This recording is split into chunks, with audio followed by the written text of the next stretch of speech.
So, ladies and gentlemen, as we approach the end of this phase, and I've given you all of the frameworks, the scripts, both the nitty-gritty of like what to say, but then also a deep-rooted understanding of why we're even saying it.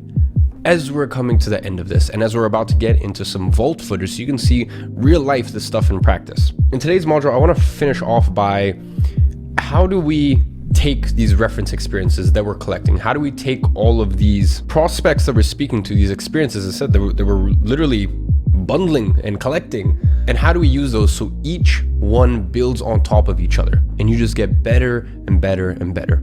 So with no further ado, let's get straight into today's module.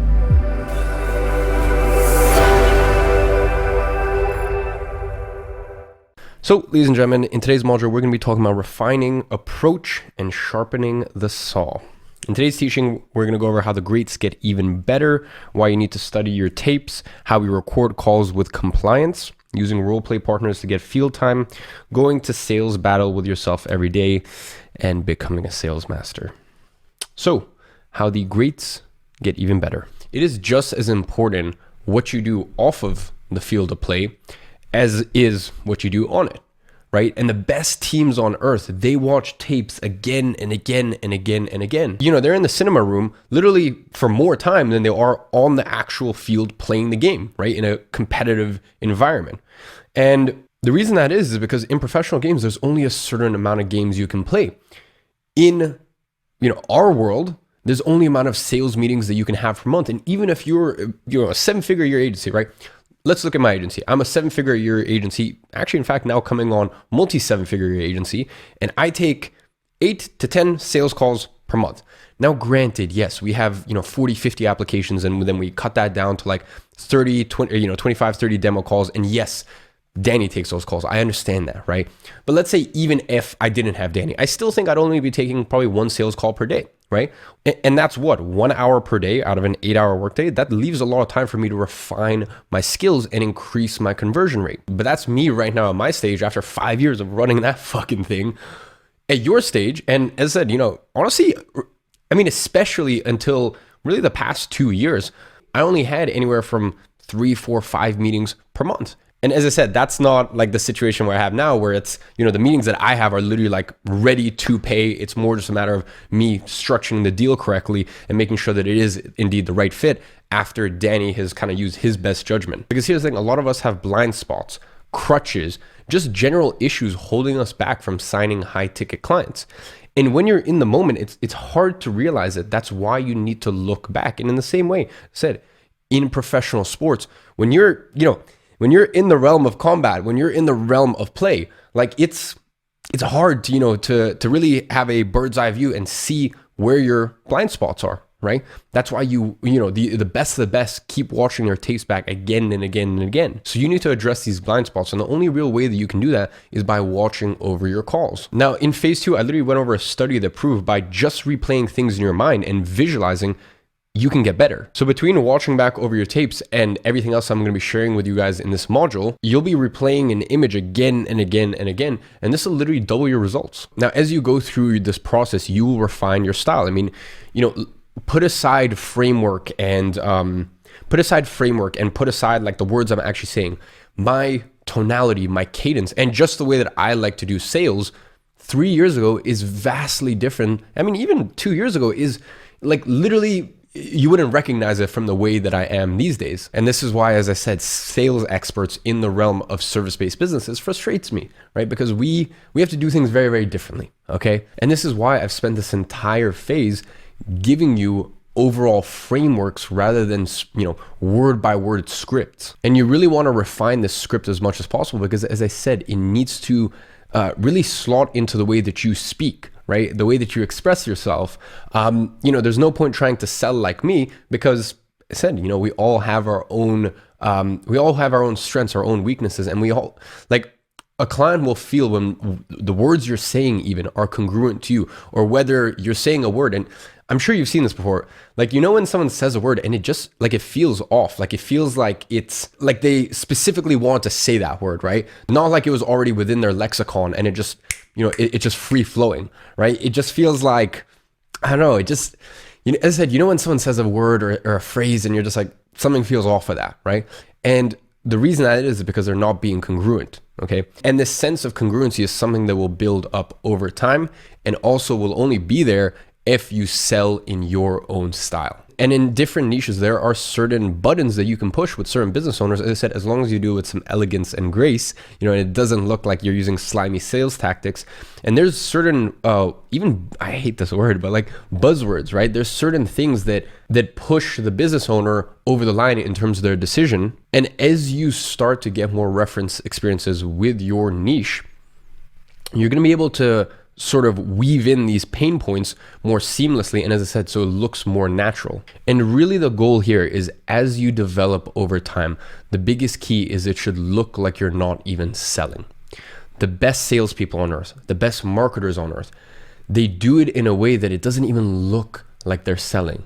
It looks like they're genuinely just having a conversation or telling a story. And that's really what makes a powerful salesperson a powerful marketer.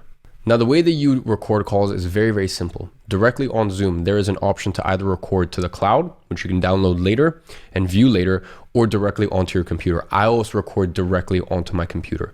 Now, there is I think it's actually in the past few months, there is a recent Zoom update where when you're recording the call on their side, and I think before it showed recording either way, right? On their side, like they were aware that you were recording, but now it's like this very sort of brash, like American woman, like this meeting is being recorded, and then they have to accept it, right? And that's fine, right? A lot of clients will, first of all, not even say anything. And if they do, and they're asking, why does this get recorded? You just go, hey, every single call gets recorded because after the call, I'm going to send this video directly to you in case a business owner needs to be involved with the decision or you just want to watch back over it. So after our call is done, you can expect to receive that in your inbox. So first of all, you do that. And I don't actually send the Zoom recordings unless they specifically ask for it, right? Now, as long as you frame it in their benefit, they really don't mind. I've never had an experience where someone's been like, no, you can't record. And by the way, if someone said that to me, I would just go, okay, that's totally fine. No issues. But I can tell you there's probably been, dozens and dozens, honestly, there have been dozens of examples where there generally was someone else who needed to be involved in the decision. And if I hadn't recorded that call, they would have had to try to explain what happened in the call to their business partner or their spouse or this or that. So that's why me sending the call directly to them is very, very powerful and has been very useful for all of these prospects that I've spoken to. So as I said, when I finish recording the call, I always upload them in Google Drive. I have a specific folder with all my sales calls because then it also kind of populates almost like a YouTube video and I can watch in 2x speed, 1x speed, and it's nicer to have it there. And then for me, as I said, I just have an index in case anything ever happens to my computer, this, that, it's all up there on the cloud. And I can look back over years and years of sales footage, right?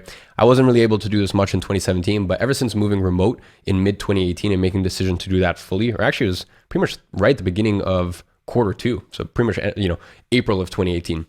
Ever since then, I can literally look back at like 3-4 years of sales calls. It's nuts. Now, the next thing is using your allies. Now, ladies and gentlemen, I have studied thousands of students that have come through the last program, Agency Incubator, to find some commonalities, right? And all of the students who got to 6 figures in record time, they all had a common trait.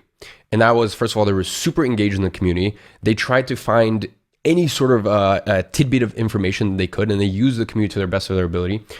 And they had, number one, an accountability partner and a role play partner. So the accountability partner does obviously just that, keeps you accountable. But the role play partner is someone where you can get into a sales meeting environment and you can tell the other person you're speaking to, hey, I want you to go a little harder on me today, or today I want you to be a little bit more lenient, because I've just started, I just started my agency 2 weeks ago. So, just take it a little easy. Don't interrupt me too much, or maybe, don't throw as many curveballs as, you normally would. Or you may be a little bit more advanced. You go, hey, I want you to go hard on the objections, right? And by the way, as I said, this is stuff that most of the time you're not really going to get from clients, but it's better to be well prepared. So all you have to do is go into our community section in the portal and literally just ask, right? Just say, hey, this is my time zone. This is my experience. Does anyone want to do a role play for a sales meeting environment? You guys can arrange a time and you can hop on Zoom and you can take turns of, who's the agency and who's the potential client. And as I said, just communicate. And maybe there's certain parts of your sales process, maybe you're very good at the emotional buy-in phase, right? Like you can really get that out of a prospect, but you're still having a tough time explaining the logic phase and explaining, how it is that you're going to get results, et cetera, et cetera. So whatever your weakness is, that is obviously what you want to be focusing on. Now, really when it comes to sharpening the saw, and really the last thing I want to leave you with is we learn and gain confidence from reference experiences, right? I want you to study your script. I want you to mold your script. I want your script to almost be an extension of your hand or your mind or really just your psyche at this point, okay? But then you need to go out there and you need to practically apply it. And obviously that's what, real world sales calls will do for you. And as I said, especially for those of you guys that are using a 2-call close method, that demo call really, it's such a non-invasive, and it really just kind of puts you at ease knowing that, hey, I'm not even going to make an offer on this call, right? So it gives you the opportunity to speak to potential prospects, ideal prospects, without getting like spooked and freaked out, right? But also, as I said, make sure that you pair up with a role play partner and run through these experiences. But the last thing that I want to leave you with is also, as much as we're kind of, looking back over our calls, working with a role play partner, this and that, don't judge yourself until you've had at least 10 meetings, okay?